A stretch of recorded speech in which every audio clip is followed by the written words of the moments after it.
that choke point, that detonation of the ID. We're up front. To me, it's a position of power almost.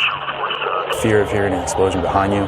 Just think about that time that they got hit. It's not just driving a vehicle. You're 100% all the time. It's all three of us. We're not really friends, not really enemies. We're just brothers.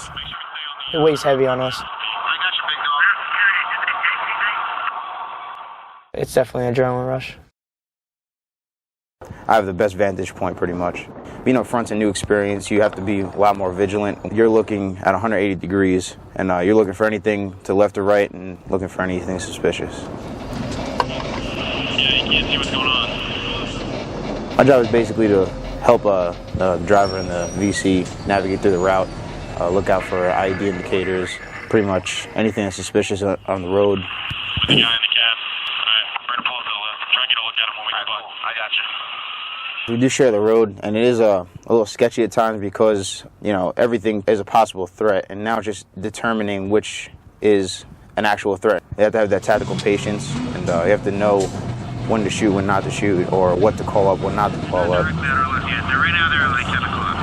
Dell's tracking on 4 Footmobile, parallel with the culvert to the left side. Over. To me, it's a position of power almost. You know, you have that weapon system up there, and you can engage it at your discretion if you see a threat. We're gonna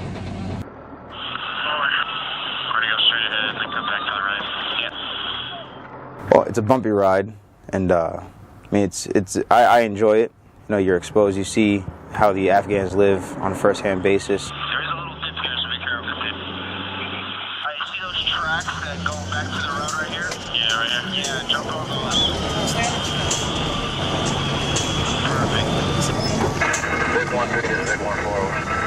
Just, you know, it brings me a good feeling knowing that we're getting their supplies safely to them and making sure that the convoy is safe. That's what we're all out here for, and I just enjoy being up there. It's definitely an adrenaline rush. It's taxing, but it's fun. You know, I'm going to be driving the vehicle. It's an honorable position. You're making the route for an entire clip. You're scanning the area, especially when you're in the front navigation vehicle. Everything relies on, you know, what you see for the entire convoy. You're making a route for 40 plus vehicles behind you. You gonna make a route for me? You can go left. Where am I cutting back on at? Go left. Make a hard right. Where do you pass this? You take a route that goes over an IED, or you make the right decision, you go over a route that doesn't have an IED. It's almost like we're prepared to be blown up. We're prepared for any kind of action that's going to happen up in the front. You know, I volunteered. It's never really the imminent fear of an IED strike. It's always the fear of hearing an explosion behind you and knowing that you could have done something to prevent that. That's the worst part about this job. They're walking toward the culvert. We're about 50 meters ahead of it right now. One of them goes to like duck down or anything like that. Stop. The stress builds up. You just take a deep breath. You know, at times you just start thinking, your mind will start racing. You got to kind of take a step back, focus on the route, focus on what's right in front of you. Keep going, keep going, keep going. Cut off left here. You're going to be able to make it back on up there? Yeah, man, we're good. We got this. When I'm behind the wheel for, 14 hours, 13 hours, however long it may be, you get to learn the truck, you know all the creaks, the moans. We're a really tight-knit group. We fight, we get along. That's probably my favorite part about this vehicle. We got really close. When you get off the convoy, you just want to sleep, you want to close your eyes and let your stress levels go down. We know that we did our job at the end of the day. It's definitely an adrenaline rush. Communication is the key. The first on scene up front in the convoy. We keep each other going as far as talking, communicating, always just utilizing everything we have at our disposal. We got to keep ourselves alert, so it's a lot of panning in and out of the vehicle, looking in front of us, constantly just, eyes glued to the road.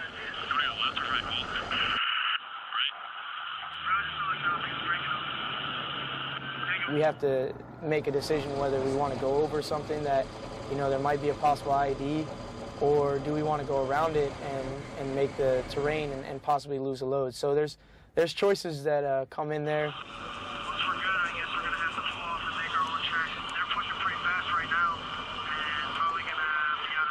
There's been multiple occasions when, we've had to move traffic, move people. We've had to stop traffic, post ID blast. You can't do that all on your own. As good as you get, you think, hey, I could do this with just anyone, but that definitely isn't true when it comes to the guys I have.